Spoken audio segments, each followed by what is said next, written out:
네, 안녕하십니까, 진성호입니다. 이재명 더불어민주당 대표에게 무죄가 선고됐습니다. 자, 방금 전 이재명 더불어민주당 대표의 위정교사 1심 판결이 나왔습니다. 자, 예상을 깨고 김동연 부장판사는 이재명 대표, 피고 이재명에게 무죄를 선고했습니다. 위증 자백을 한 공범 김진성 씨, 이 김병량 전 성남시장 수행비서 김진성 씨에게는 벌금 500만 원을 선고했습니다.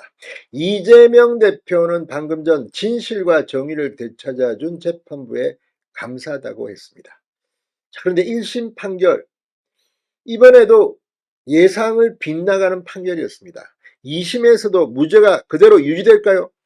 자, 지금 이 유창훈 영장전담 부장판사가 이재명의 구속영장을 기각하면서도 이재명의 위정교사 혐의는 소명이 된다는 취지의 발언을 했는데 김동연 부장판사는 무죄를 선고했습니다. 자, 김동연 부장판사 지금 이재명의 대장동, 백현동, 성남FC 지금 이 재판을 맡아서 질질 끌고 있는 판사입니다. 처음부터 이 김동연 부장판사기 때문에 튀는 판결이 나올 수도 있지 않을까 찝찝했다는 사람도 있었습니다. 결국 무죄가 판결됐습니다. 무슨 근거로 이런 판결을 내렸을까요? 지금 민주당은 환호하고 있지만 이제부터 시작입니다. 29일에도 더 큰 판결이 하나 옵니다. 이화영 전 경기도 평화부지사의 2심 선고가 나옵니다. 자, 지금 이재명 잠시 웃을지 모르겠습니다. 그러나 2심까지 한번 지켜보겠습니다. 진성호의 융단 폭격 시작합니다. 이재명 더불어민주당 대표를 융단 폭격합니다. 자, 이재명 대표가 방금 전 위증교사 혐의 1심 선고에서 앞서 징역형을 선고한 선거법 1심 선고와 달리 무죄를 선고받았습니다. 유죄 판결이 나올 것이라는 법조계 안팎의 관측과 달리 무죄 판결을 받으면서 이재명 대표는 일단 벼랑 끝 위기에서 잠시 벗어난 것 같습니다. 그런데 지금 이 판결은 누가 봐도 이상하다는 생각이 들만도 합니다. 그러나 법원의 판단이기 때문에 어쩔 수 없습니다. 자, 서울중앙지법 형사합의 33부 김동연 부장판사가 방금 전 이재명의 위증교사 선고에서 무죄를 판결했습니다. 이재명 대표 재판에 증인으로 출석해 위증한 혐의로 기소된 고 김병량 전 성남시장의 비서 출신 김진성 씨에게는 일부 공소 사실을 유죄로 인정 벌금 500만 원을 선고했습니다. 재판부는 김 씨의 위증 일부 사실을 인정하면서도 이재명 대표가 김진성 씨에게 변론 요지서를 제공하겠다고 한 발언 등이 방어권의 범위를 벗어난다고 보기 어렵다며 위증교사 혐의를 인정할 수 없다고 판단했습니다. 위증은 있었으나 위증교사는 없었다. 마치 민주당 의원들 주장과 비슷합니다. 그런데 이 판결, 자, 법조계 안팎에서는 선거법과 달리 이번 이 위증교사의 유죄 판결은 거의 징역형이 나올 것으로 예상하는 사람들이 다수였습니다. 그런데 김동연 부장판사, 아무튼 여러 가지로 지금까지 이재명의 대장동 재판을 하면서 보여준 태도 등이 혹시 찜찜한 것 아니냐, 뭐 이런 이야기가 나왔습니다만 그게 현실로 드러났습니다. 그러나 이게 끝이 아닙니다. 지금 이재명이 대북 선거를 맡은 신진호 부장판사도 있고 또 29일 날 이화영 전 경기도 평화부지사의 2심 판결도 예정되어 있습니다. 자, 지금 이 1심이긴 하지만 선거법 징역형 집행유예 이건 배지가 날아가고 이 대통령 선거를 10년 동안 못 나옵니다. 자, 이재명에게 교사의 고의가 있었다고 볼 수 없었다. 그래서 무죄다. 이게 재판부의 판결입니다. 재판부의 판결은 일단 효력이 있습니다. 그럼에도 불구하고 김동연 부장판사의 판결, 지난번 유창훈 부장판사처럼 상당히 많은 아쉬움을 남기고 있다는 그런 판단이 듭니다. 자, 무죄가 선고된 뒤 지난 선거법 재판 때와는 달리 지지집회 참석자들 이재명을 연호하고 지난번은 울고불고 난리났는데 좀 다릅니다. 그러나 2심에서 한번 지켜볼 일입니다. 위정교사 사건 오늘 법정 구속까지 예상했던 분들도 있었습니다. 한동훈 대표 같은 경우는 법정 구속도 가능하다고 했는데 뜻밖의 무죄가 선고되었습니다. 자, 김동연 부장판사의 이 판결에 맹점은 없는지 앞으로 이 부분도 상당히 두 눈을 부릅뜨고 지켜봐야 할 것 같습니다. 진성호의 융단 폭격이었습니다. 여러분 감사합니다.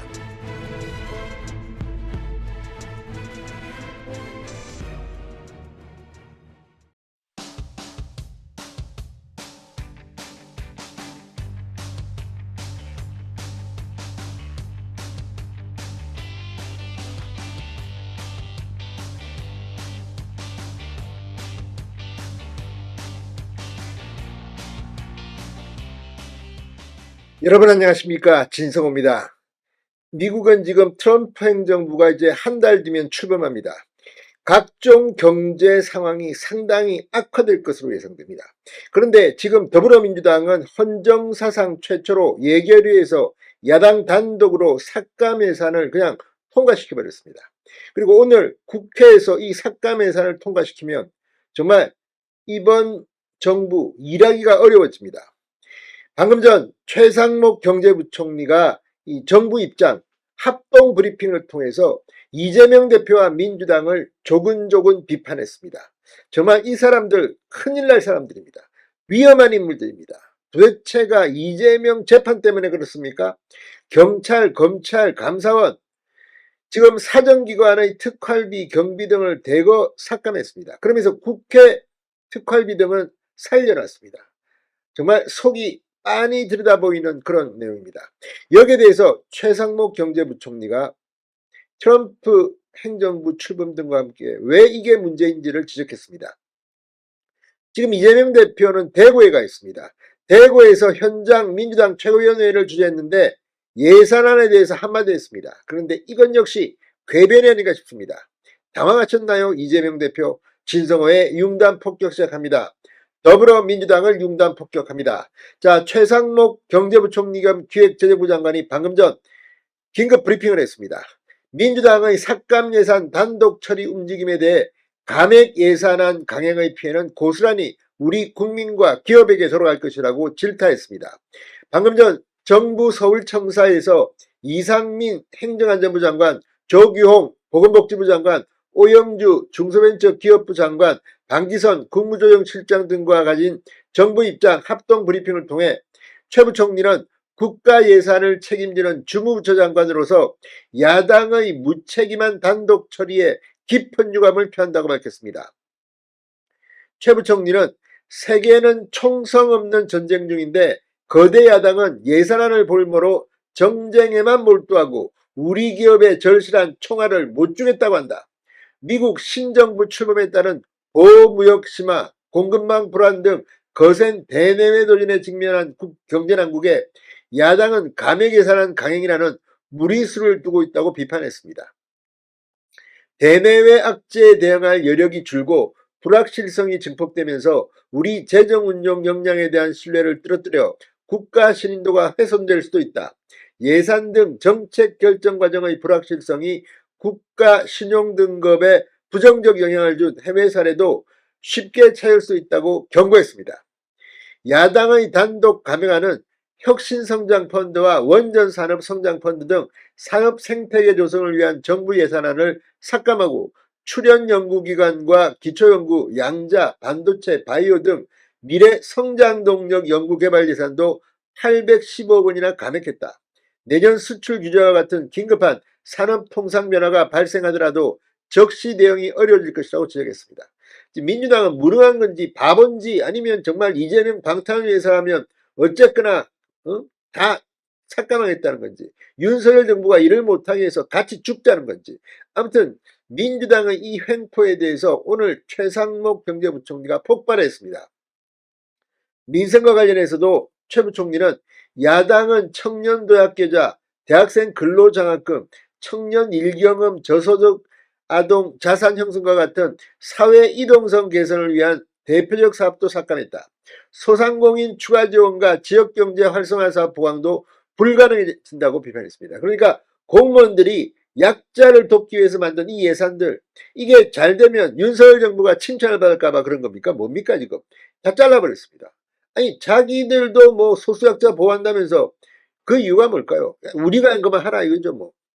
아무튼 희한한 정당입니다. 최 부총리는 야당 감액안은 재해와 통상 리스크 대응을 무력화하는 예산, 민생과 지역경제를 외면한 예산, 산업 경쟁력 적기 회복 기회를 상실하게 하는 예산, 국고채 이자 비용을 5천억 원이나 삭감하면서 그 근거도 제시하지 못하는 허술한 예산이라고 조목조목 비판했습니다. 헌정사상 전례가 없는 단독 감행안을 철회하고 진정성 있는 협상에 임해달라고 촉구했습니다. 이상민 행안부 장관도 경찰국 기본경비 전액 삭감에 대해 경찰국 기본경비는 사무용품 구입비, 공무원 여비, 특검 매식비 등 조직을 운영하는 데 있어서 없어서는 안 될 기본적인 예산이다. 전액 삭감한 것은 합리적인 사유가 있다고 인정하기 어려우며 더 나아가 국가의 필수 기능 수행을 저해하는 것이라고 가세했습니다. 경찰 특활비 전액 삭감에 대해서도 이 마약, 디지털 성범죄, 사이버 도박 등 방지를 위해 꼭 필요한 예산과 안전관리 장비 예산의 삭감으로 우리 경찰이 민생 침해 범죄에 제대로 대응하지 못하고 국민 안전을 지키는데 적지 않은 어려움이 발생할 것이라고 경고했습니다. 지금 이걸 보면 지금 민주당은 범죄자들한테 뭐 로비가 된 것은 아니겠죠. 자, 이재명 대표 오늘 이 대구에서 최고위원회를 열고 민주당이 강행 처리하려는 내년도 감액 예산안과 관련해 정액 협상을 안 해서 문제라는 얘기는 황당한 얘기다. 필요한 예산이었다면 정부가 원안에 냈어야지 이제 와서 올리자는 게 말이 되나라고 주장했습니다.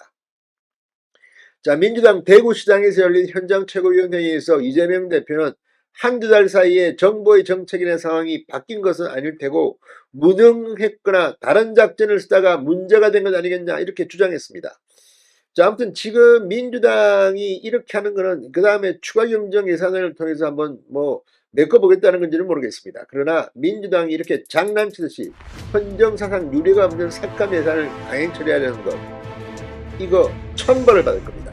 진성호의 융단 폭격이었습니다. 여러분 감사합니다.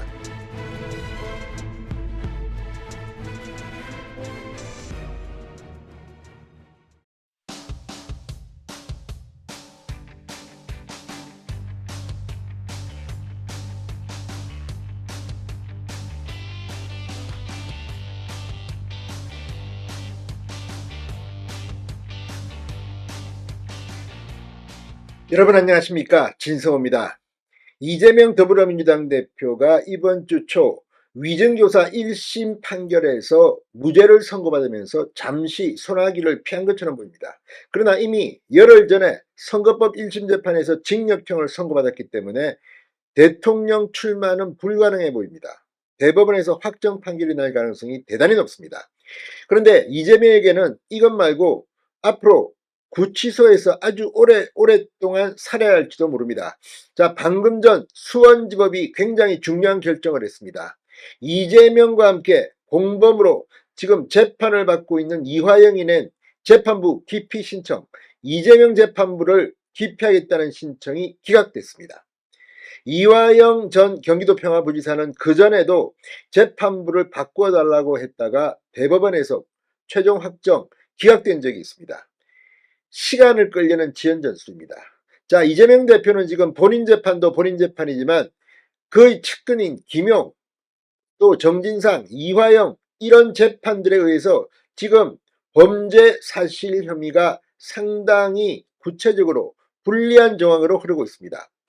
중요한 것은 검찰 수사를 가지고 지금 민주당은 뭐 정치 공작이니 이렇게 조작이니 비판하지만 법원 판결까지 그렇게 하기는 힘들 겁니다.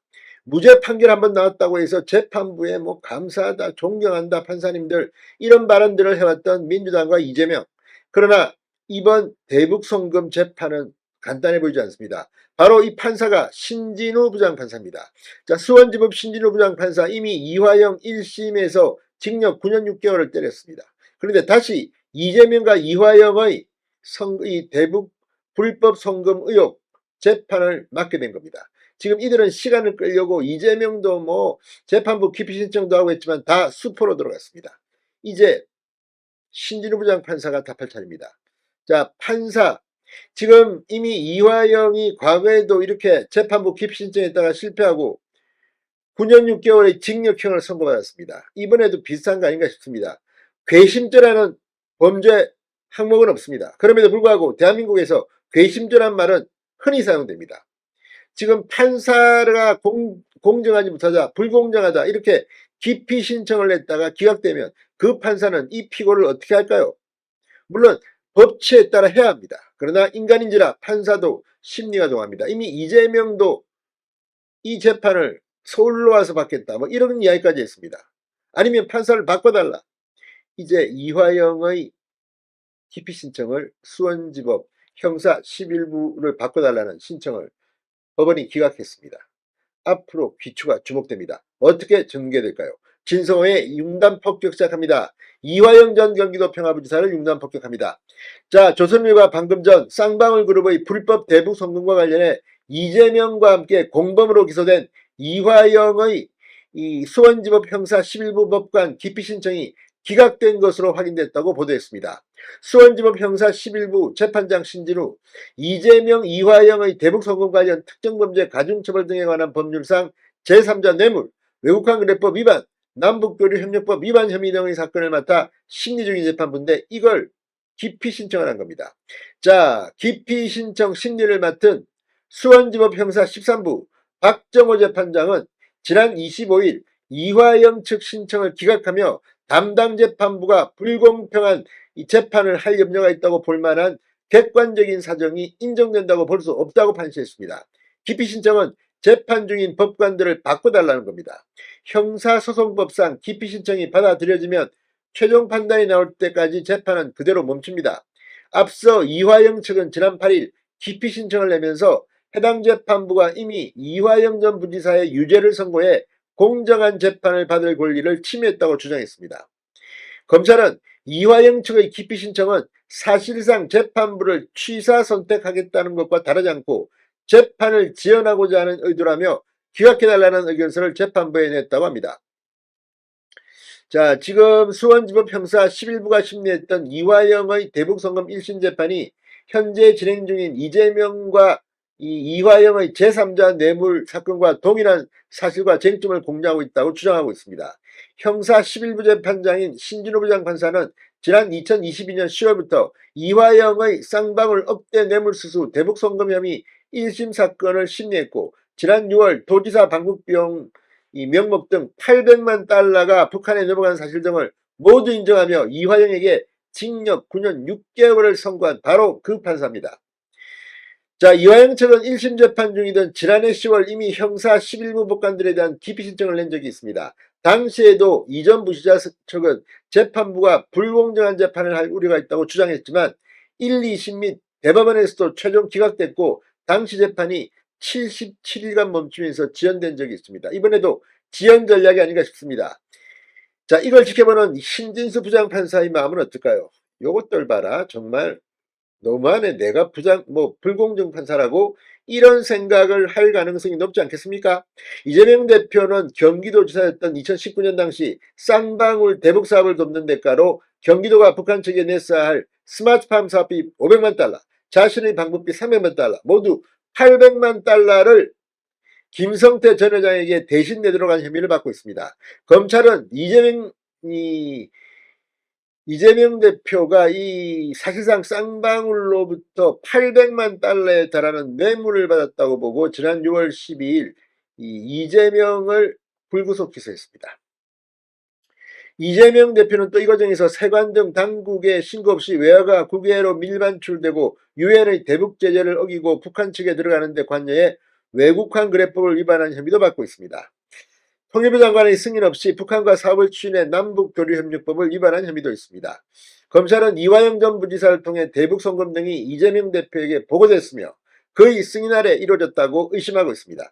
자, 아무튼 이 사건 신진우 부장판사가 지금 맡아서 신속 처리해야 될 겁니다. 신진우 부장판사는 참는데도 한계가 있다 이런 이 취지의 발언을 한 것으로 알려져 아무튼 재판을 지연하려는 이재명과 이화영의 검은 속셈은 이루어지기 힘들 것으로 보입니다. 진성호의 융단 폭격이었습니다.